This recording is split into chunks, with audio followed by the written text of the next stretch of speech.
শরীয়তপুরের জাজিরা মোল্লা এলাকায় কয়েকদিনের বৃষ্টির কারণে জমিতে পানি আটকে থাকায় বেশ কিছু সবজির ক্ষেত নষ্ট হয়ে যায়।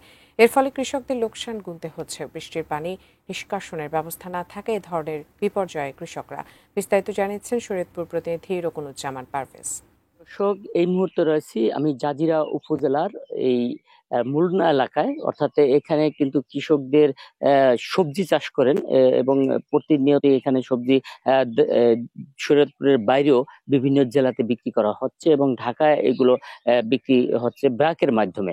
আমি একটু জানাই যে এই শরীয়তপুরের জাজিরা উপজেলায় এখানে কিন্তু বৃষ্টির কারণে, গত কয়েকদিনের বৃষ্টির কারণে কিন্তু বেশ কিছু সবজি বিনষ্ট হয়ে গেছে।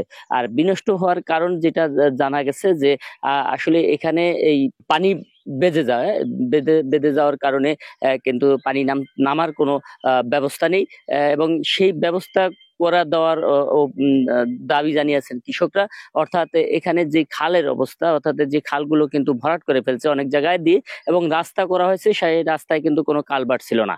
এবং এই কালভার্ট না থাকার কারণে কিন্তু বিভিন্ন বিভিন্ন ভাবে তারা ক্ষতিগ্রস্ত হচ্ছে। 30 হেক্টর জমি কিন্তু কৃষি জমি নষ্ট হয়েছে। অর্থাৎ সেখানে রয়েছে শসা এবং করল্লা, পাশাপাশি দুন্দল।